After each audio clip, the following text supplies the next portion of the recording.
ও তোমার জন্য বানিয়ে দেবে। হ্যাঁ, ব্যাস, তাহলে আর কোনো সমস্যা রইল না। আপনারা নিশ্চিন্তে মুর্শিদাবাদ থেকে ঘুরে আসুন মহারাজ, আমি এখানে আছি। এই তো এই তো এই তো ফাঁদে পড়েছে, ফাঁদে পড়েছে। এইবার জালটাকে শক্ত করতে হবে, যেন ছিঁড়ে বেরোতে না পারে।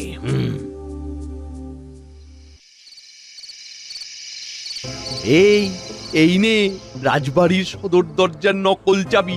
ঠিক সময়ের মধ্যে যেন কাজটা হয়ে যায়। আরে মন্ত্রী মশাই, আপনি কিচ্ছু চিন্তা করবেন না, সব কাজ একেবারে ঠিক সময় হয়ে যাবে। মনে রাখিস, গোপাল কিন্তু খুব চালাক, তোদেরকে যেন কোনোভাবেই ধরে না ফেলে। আপনি আমাদের উপর দায়িত্ব দিয়েছেন তো, দিয়েছেন, কিন্তু এবারে মন্ত্রী মশাই আমাদের মোহরের অঙ্কটা একটু বাড়িয়ে দেবেন। হ্যাঁ, আরে তোদের সাথে কি আমার মোহরের সম্পর্ক রে? আমি আছি তোদের পাশে, কাজটা কর না। তারপর তো আছি, মোহরের অঙ্ক বাড়াবো, কচু বাড়াবো।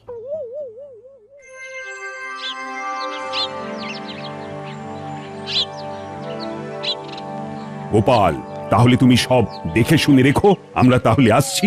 ঠিক আছে মহারাজ, আপনারা নিশ্চিন্তে যান, কোনো অসুবিধে হবে না।